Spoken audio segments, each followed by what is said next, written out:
Hola, querido amigo, bienvenido nuevamente a este tu curso, el mejor manual de crianza.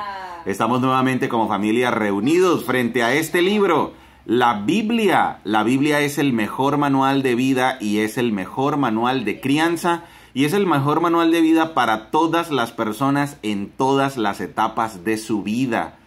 Bien. Hoy estamos gratamente acompañados, estamos muy felices porque nos está acompañando la familia Barrero Devia. Hola Camilo. Hola, hola Dianita. Hola. Hola Mati. Hola. Hola Bianquita. Hola. Muy bien, aquí están acompañándonos Camilo, Diana y sus niños que también siguen el mejor manual de crianza. Hola Bianquita. Muy bien.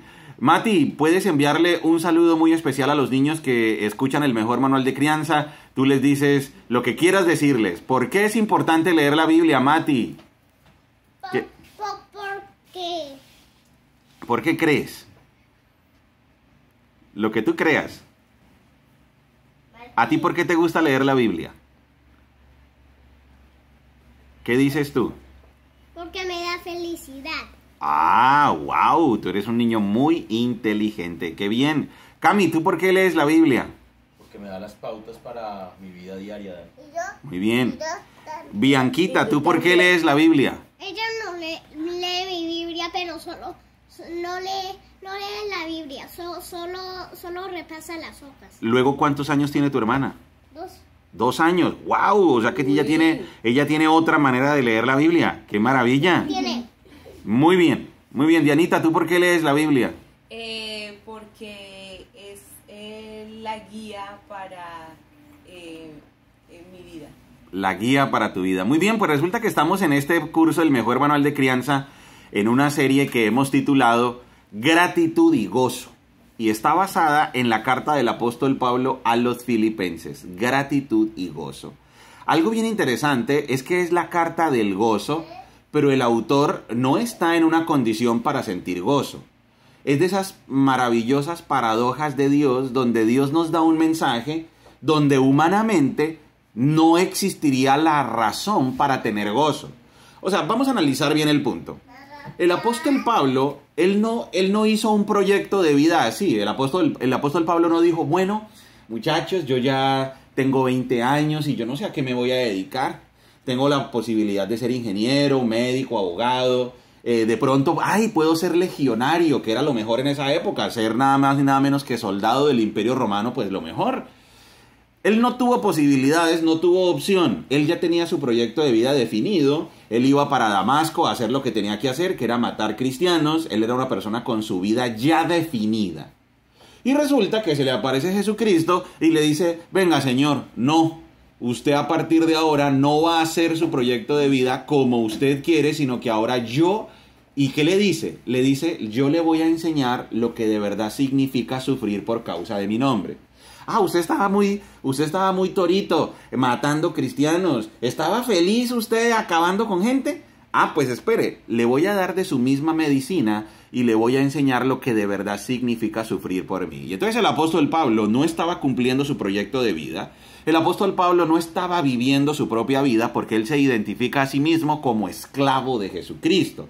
Él no se pertenecía a sí mismo. Hay gente que hace un símil. Hay gente que dice, mire hermano, ser esclavo es como si usted fuera un empleado. ¿Qué? Si viendo que ser esclavo era... Ya ahorita te doy la palabra, mi querido Mati. Ser esclavo en el Imperio Romano era totalmente distinto porque no se parece en nada a ser empleado. Porque un empleado tiene primas, vacaciones, cesantías y tiene libertades. O sea, un empleado, mi querido Dani, puede decir, oye, ¿sabes qué? Yo no trabajo más aquí y te voy a denunciar con el Ministerio de Trabajo, aparte de eso, porque tengo un primo o tengo un cuñado que es abogado, por si acaso.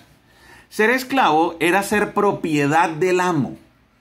Ser esclavo era no tener vida. O sea, es más, ¿te enfermas? Pues te mato.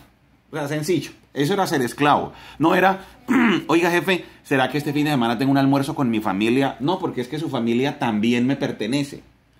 O sea, ser esclavo era ser absolutamente dominado por el amo. Y así se define el apóstol Pablo. O sea, no existía él no tenía derechos, él no tenía su propia vida, sino que él era esclavo de Jesucristo. Y en ese proyecto de vida tan maravilloso, llega y está preso. ¿Pero preso por qué? ¿Mató a alguien? No. ¿Violó la ley? No. ¿Le hizo daño a alguien? No. Estaba preso por decirle a la gente que Dios los ama y que ahora es por la gracia que vamos al cielo y que no hay que hacer ningún tipo de obra, sino totalmente gratuito es el cielo por la misericordia de Dios.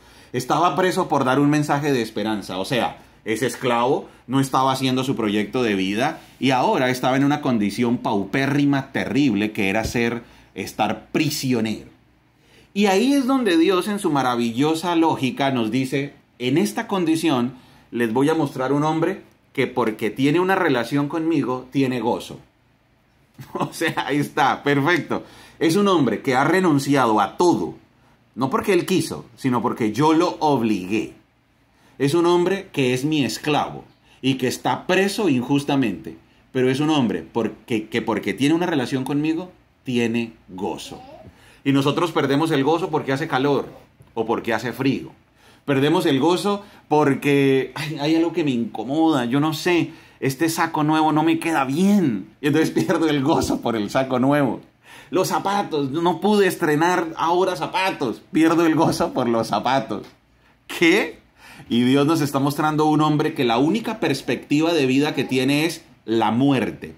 En el versículo 21 ya lo leímos, aquí en la serie Gratitud y Gozo. Él llega y dice, para mí el morir es ganancia. O sea, él se está enfrentando a un proyecto de vida, no. Voy a imaginarme, si el apóstol Pablo tuviera nuestra cultura, voy a imaginarme su año nuevo en la cárcel diciendo, bueno, mi proyecto de vida este año, yo no sé, voy a seguir creciendo como persona. ¿Qué? O sea, o me matan o qué, no sé. Pero él dice, no me importa porque para mí el vivir es Cristo y el morir es ganancia. Pero quiero seguir viviendo para mi proyecto de vida, no, para servirles a ustedes, le dice a los filipenses. En esa perspectiva, quiero que entendamos que la carta de la gratitud y el gozo, que es la carta a los filipenses, ya nos dijo quiénes somos. Queridos compañeros, querida Margie y querida familia que nos acompaña hoy, recuerden que la Biblia tiene una didáctica. La Biblia primero nos dice quiénes somos para después decirnos cómo nos portamos. Acuérdense que la didáctica o la lógica humana es así. Margie, yo veré con tu testimonio, ¿oíste? Pórtate bien. Pórtate bien, Dianita, ojo con tu testimonio. Tú tienes que portarte bien porque tienes que mostrar a Cristo. Y suena lógico, ¿sí o no? Suena lógico. Pórtate bien porque tienes que mostrar a Cristo. Es lógico, pero no es la lógica de Dios. Dianita, es imposible que te portes bien. Es imposible que te portes bien porque tú y yo somos pecadores hasta la médula. O sea, no es que a veces pecamos, sino es que los seres humanos somos malos, absolutamente malos, pero con ganas. Imagínense que Dios nos salva para decirnos, bueno, Cami, ya Dios hizo lo más importante por ti, que es salvarte. A partir de ahora, encárgate de tu salvación, pórtate bien. Donde Dios me llegue a decir a mí, o a cualquier ser humano, que ya somos salvos y que nos cuidemos y que cuidemos ahora nuestra salvación, apenas respiremos, perdemos la salvación porque nuestros pensamientos son absolutamente putrefactos comparados con la ley de Dios. Nuestros pensamientos son malos, violan la ley de Dios, absolutamente, todo el tiempo. ¿Tú te imaginas esta escena, Cami? Nos colocan a ti y a mí un chip en el cerebro que filma nuestros pensamientos por 3 meses. ¿En esos 3 meses violaríamos la ley de Dios con nuestros pensamientos? Claro, claro. O sea que la lógica de Dios no es pórtate bien, Dani, porque eres hijo de Dios. La lógica de Dios es, ahora tú eres hijo de Dios y si te acercas a mí, el poder del Espíritu de Dios te va a hacer una nueva persona. O sea, la lógica de Dios es, si tú te acercas a Dios, Dani, Él te transforma, porque tú no puedes transformarte a ti mismo. Y eso quiero que te quede claro el resto de tus días, Dani. Tú no te puedes transformar a ti mismo, nunca. ¿Qué acabé de decir, campeón? Yo nunca me puedo transformar a mí mismo. Correcto. Quiero que te quede claro que en los momentos de tu vida, cuando tú sientas que estás en un momento oscuro, terrible, que estás gritando por todo, que estás amargado, que estás siendo una persona fea, en ese momento quiero que te acuerdes lo que dicen las Sagradas Escrituras. Tú no te puedes cambiar a ti mismo. Cuando tú estés siendo dominado por el pecado es porque te estás alejando de Dios, y eso me pasa a mí. Por eso el apóstol Pablo lo leímos en el capítulo 1, versículo 27 de Filipenses. Sobre todo deben vivir como ciudadanos del cielo. O sea, la Biblia siempre nos va a decir primero quiénes somos. Y resulta que en la iglesia de Filipos tenían un grave problema. Era una iglesia que tenía muchas cosas de admirar, incluyendo el amor, pero tenían un problema grave, y es que había divisiones entre ellos. ¿Pero por qué se dan las divisiones entre los cristianos o entre las personas? Por pura y absoluta falta de humildad, por puro y absoluto ego. El ego es un enemigo terrible. El ego es un enemigo que nos carcome hasta los huesos. El ego es un enemigo oculto que creemos que a veces la lucha es con mi mujer. Yo digo, no, es que mi mujer es ella la que me la tiene montada. Y entonces pensamos que la lucha es contra ella y la lucha es contra mi propio ego que está saliendo. Y eso lo dijo la carta a Santiago. Cuando estudiamos nuestra carta a Santiago, que fue la serie que titulamos Madurez. Esa la titulamos las pruebas de la fe. Coherencia, sí señora, gracias Margie. La coherencia, la prueba de la fe. En Santiago estudiábamos claramente de dónde surgen las guerras y las peleas entre ustedes. Surgen de sus propios interiores, de su ego. Ahí está. Entonces por eso mi querido compañero Dani, mi querido compañero Matías, mi querida compañera Bianca y María Paz, recuerden siempre esto. Nosotros nos vamos a portar como ciudadanos del cielo, no porque depende de nuestras propias fuerzas, sino porque Dios en su misericordia es el que nos da el poder. Y ahí estamos nosotros en esta serie llamada Gratitud. El apóstol Pablo en el capítulo 2 dijo lo siguiente: ¿hay algún estímulo en pertenecer a Cristo? ¿Existe algún consuelo en su amor? ¿Tenemos en conjunto alguna comunión en el Espíritu? ¿Tienen ustedes un corazón tierno y compasivo? Esas son preguntas retóricas que todas estas tienen una respuesta, y es sí, claro. ¿Tengo un estímulo en pertenecer a Cristo? Sí, claro. La vida eterna. Dice, ¿existe algún consuelo en su amor? Claro, Él me consoló para consolar a los demás. Después dice, ¿tenemos en conjunto alguna comunión en el Espíritu? Claro, el Espíritu Santo ya está, todos somos sellados por el Espíritu Santo. Por eso cuando escuchamos la verdad de Dios, de una vez nos conectamos, porque automáticamente experimentamos lo que es la comunión en el Espíritu. Después dijo, ¿tienen ustedes algún corazón tierno y compasivo? Claro. No porque nos portamos bien, sino porque Dios nos cambió. Hizo un milagro llamado el nuevo nacimiento. Y entonces llega y dice, entonces, si todo eso es una verdad, entonces háganme verdaderamente feliz poniéndose de acuerdo de todo corazón entre ustedes, amándose unos a otros y trabajando juntos con un mismo pensamiento y un mismo propósito. No sean egoístas, no traten de impresionar a nadie, sean humildes. Es decir, considerando a los demás como mejores que ustedes. No se ocupen solo de sus propios intereses, sino también procuren interesarse en los demás. Bueno, esa fue nuestra clase pasada y aquí vamos a empezar nuestra clase de hoy. Estábamos en la introducción, muchachos. Y entonces dice, tengan la misma actitud que tuvo Cristo.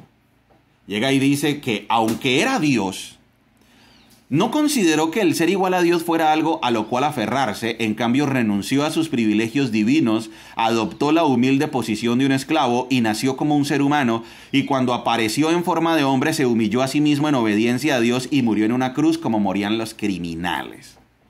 Entonces vamos a analizar bien este punto. Tenemos al creador del universo y tenemos la cultura grecorromana. La cultura grecorromana decía que un Dios jamás puede volverse no puede ser humillado de tal manera que adopte las circunstancias o el estilo de vida de un humano. Eso quiere decir, Zeus, decir que en la época grecorromana decir el dios Zeus se volvió débil como un humano era degradar a Zeus. Decir, no, ¿cómo a él le ocurre?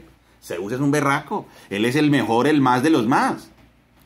Pero para contrastar la cultura, el apóstol Pablo dice, el creador del universo, el que creó Júpiter, Saturno, Urano, Neptuno, etc. El que creó los planetas. Mercurio, Venus, Tierra, Marte. Correcto, campeón. El que creó los planetas, él se humilló a sí mismo y se convirtió en algo absolutamente diminuto en el universo, que es ser un ser humano. Y eso ya es demasiada humillación. O sea, ¿cómo se le ocurre al creador del universo tomar una forma de hombre? Eso es demasiada humillación. Ah, no. Pero para hacer más humillante el tema, muere en una cruz como morían los criminales. O sea, ya no solo es suficiente... Igual se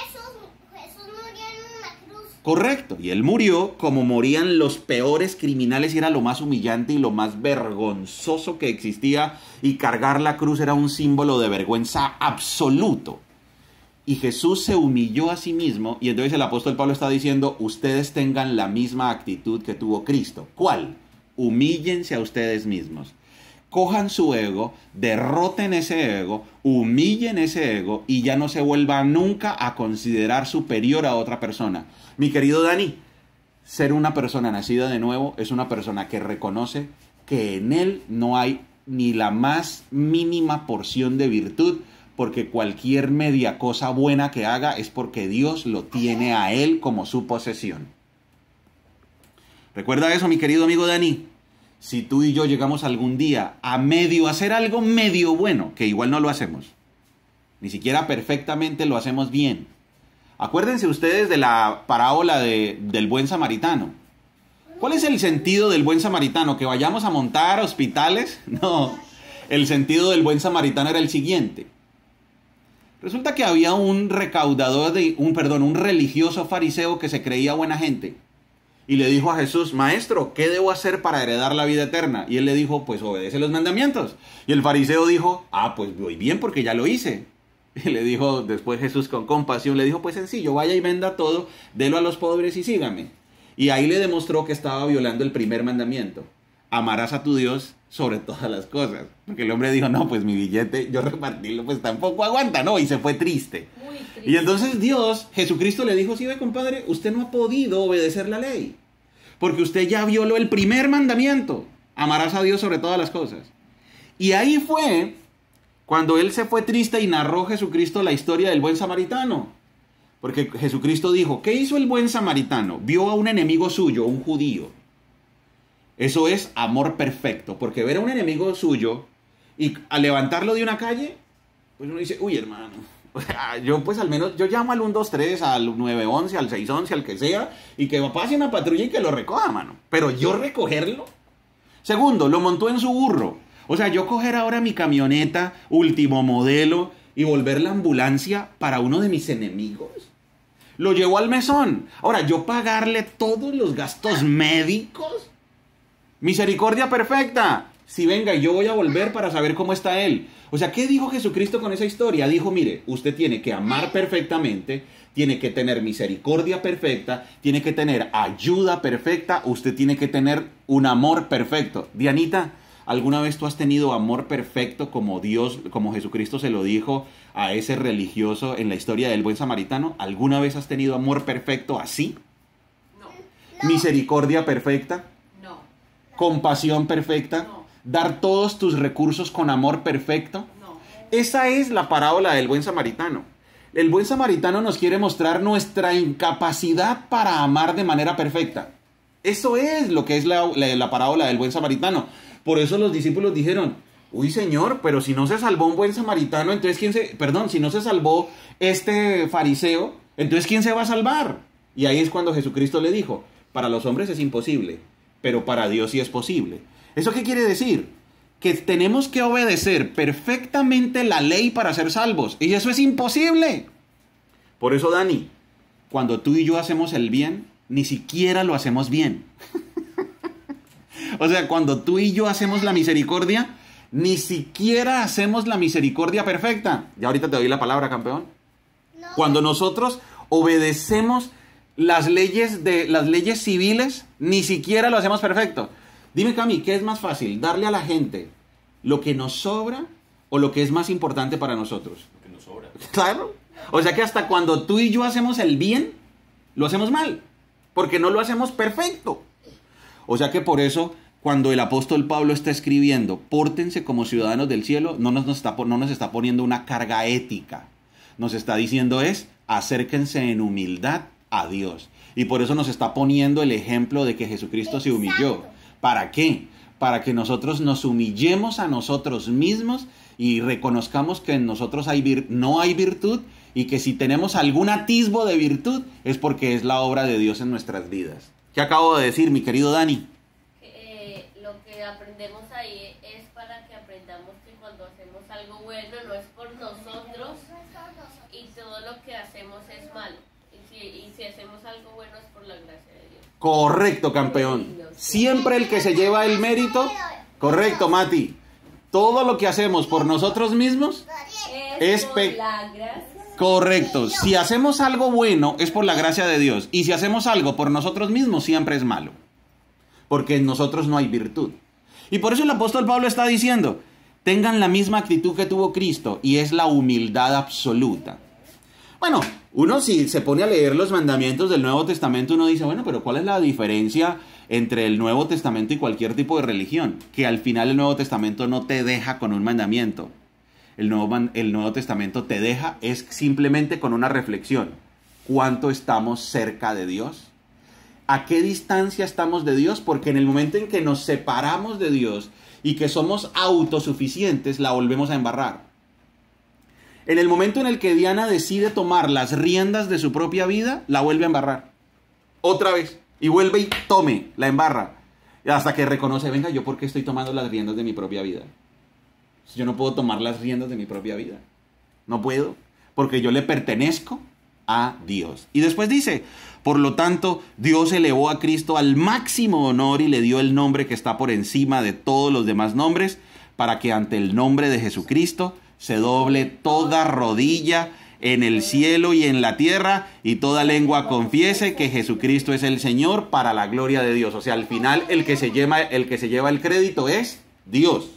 Y ahí llega y dice, queridos amigos, siempre siguieron mis instrucciones cuando estaba con ustedes, y ahora estoy lejos. Y ahora que estoy lejos es aún más importante que lo hagan. Esfuércense por demostrar los resultados de su salvación, obedeciendo a Dios con profunda reverencia y temor. Hasta ahí quedamos como todas las religiones. Y es, si ve lo que nos dijo la Biblia, tengo que salir a esforzarme para portarme bien. Pues hasta ahí no habría diferencia en el cristianismo y cualquier otra religión. Pero ahí es donde viene el punto. Dice, pues Dios trabaja en ustedes y les da el deseo y el poder para que hagan lo que a Él le agrada. O sea que la obra siempre es de Dios. Nunca es que Cami un día dijo, no, mi vida cambió cuando yo decidí cambiar. Eso no funciona. No es, ¿qué tal? Me imagino a Diana dándole un consejo a una amiga o a una prima o a alguien. Mi hija, deje de ser así terca, pórtese bien, mire que yo pude. ¿Por qué yo sí pude? No, siga mi ejemplo. No. Siga mi ejemplo. Diana no puede decir siga mi ejemplo. ¿Por qué, Dianita, tú no puedes decir siga mi ejemplo? Porque no, en mí no, pues no hay virtud por mí mismo, por mi ejemplo, y porque no soy ejemplo. Porque ¿quién es el que hace la obra? Dios, ¿Quién te dio el deseo de cambio? Dios, ¿Quién es el que produce la capacidad de que cambies? Dios, O sea que ¿quién se lleva el crédito? Dios, O sea que cuando tú aconsejas a una amiga, ¿a quién la llevas? a Dios. Punto. Es sencillo. Ahí que queda eliminada totalmente cualquier atisbo de autosuficiencia.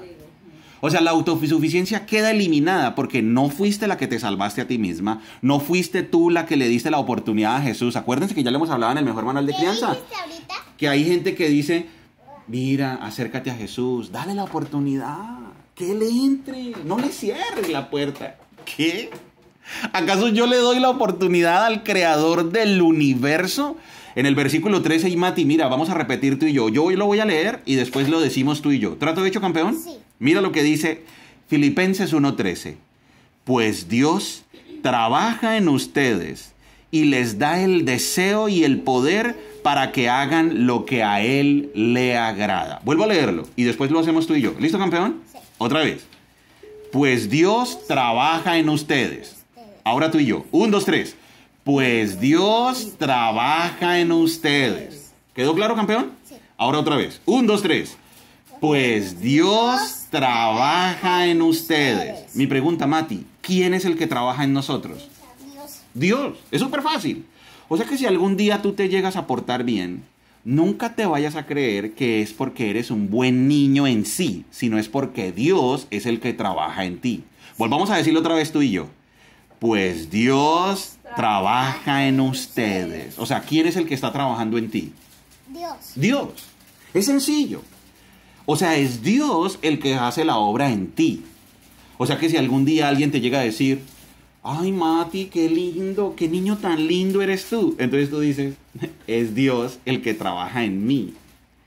¿quién trabaja en ti? Dios. Dios. Mira, vamos a seguir leyendo tú y yo. Pues Dios trabaja en ustedes y les da el deseo y el poder para que hagan lo que a Él le agrada. Y mira esto. Dios me da el deseo y me da el poder para portarme como Él quiere. Otra vez. Y yo Dios, tengo el poder. ¿quién te da el poder? Dios. Dios. O sea, Dios te da el deseo. O sea, Dios es el que un día te dijo, Dios es el que te hizo sentir un día, Cami, mi vida tiene que cambiar. O sea, fue Dios el que puso ese deseo. Vamos a ir nuevamente a Filipenses para que nos quede clarísimo. Filipenses 1:6. Miren lo que dice. Y estoy seguro de que Dios, quien comenzó la buena obra en ustedes, la continuará hasta que quede completamente terminada el día que Cristo Jesús vuelva. A veces uno dice, ay, yo no he evangelizado lo suficiente, la gente no se va a salvar. Ah, no, si fuera porque yo evangelizo, la gente no se va a salvar nunca. La gente se salva es porque Dios les produce el deseo y les da el poder para que cambien. Ahora, ¿eso quiere decir que no debemos evangelizar? No, sí debemos evangelizar. Claro, vamos a evangelizar, pero sabiendo que es Dios el que produce dos cosas. ¿Qué, Dani? ¿Qué produce, Margie? El querer hacerlo y el poder hacer. Es Dios el que hace todo. Yo tengo el poder para derrotar villanos. Correcto. Y ese poder te lo da Dios. Correcto, mi querido Mati. Muy bien. ¿Sí se dan cuenta que la ética y la lógica cristiana no son iguales a la ética y la lógica humana? Porque la ética y la lógica humana le dice a Camilo y le dice a Dianita, pórtense bien. Y suena lógico. Pero la ética y la lógica de la Biblia es, no, tú no tienes la capacidad de portarte bien. Necesitas a Dios que te dé el poder. Y que te dé el deseo primero y el poder. O sea que cuando tú veas, o cuando yo vea, cuando nosotros veamos que nuestra vida está tomando el rumbo que no es Dios el que está haciendo esa obra que nos está iluminando. ¿Para qué? Para que lo busquemos a Él. Y Él se lleva el crédito porque Él produjo el deseo, porque Él produjo el poder, para que al final Él se lleve el crédito. Acuérdense, mis queridos compañeros y querida familia, que Dios es el que elige, porque si Él no eligiera, todos seríamos destruidos. Dios es el que elige, porque si Él no eligiera, todos seríamos destruidos. Acuérdense que lo leímos en la carta del apóstol Pablo a los romanos en una temática llamada soberanía. Dani, ¿nos puedes recordar qué es la soberanía frente a la salvación? Es que pues, Dios elige a quienes se salvan en su voluntad. No, y entonces yo diría, no, Dani, pero eso es lo más injusto. ¿Qué dice la Biblia frente a eso que yo digo? ¡Qué injusticia! Un Dios tirano que escoge a gente. No porque nosotros somos los seres creados, no somos soberanos. Correcto. Eso es algo que a esta sociedad no le gusta. ¿Tú te imaginas yo pararme en una plaza pública, Dianita, y decirle a la gente, bueno, Dios es soberano y Él es el que marca su destino y Él es el que elige? La gente dice, uy, no, yo sí no voy a creer en un Dios tirano. No es que no quieran creer en un Dios tirano, es que realmente el ser humano por naturaleza odia al verdadero Dios. Por eso tiene que fabricarse uno a la carta. Por eso es que, claro, cuando tú escuchas a una persona hablar de Dios, llega y te dice algo así como, mira, Cami, yo sí creo en Dios. Pero para mí Dios es amor. Para mí Dios es ternura. Para mí Dios es todo oportunidades. Y para mí Dios no me juzga. ¿No fue rico? O sea, rico se lo fabricó a la medida. O sea, Dios de Cami se lo fabricó. Mira, imagínate esto, yo crearme un Dios, Dianita, ¿no? Me voy a crear un Dios. Dios para mí es amor, es ternura. Para mí el matrimonio yo lo defino como yo piense. Para mí la crianza la defino como yo crea. Y para mí el amor lo defino como yo crea. O sea que ahí, en este caso, yo estoy fabricándome un Dios. O sea, en este caso, ¿quién se convierte en Dios, Diana? Yo. Por eso la gente, cuando habla de Dios, no está demostrando amor por Dios. Odia a Dios. Es como en el infierno, la gente cree que en el infierno la gente se va a arrepentir. No, el infierno es la manifestación de la gente que odia a Dios. Por eso el cristianismo es distinto. El cristianismo, como lo leímos, es un acto absoluto de humildad donde reconozco, yo no dirijo mi vida, yo no tengo virtud, yo no soy el importante siempre será Dios. ¿Quién es el importante? Dios. ¿Quién es el que se lleva el crédito? Dios.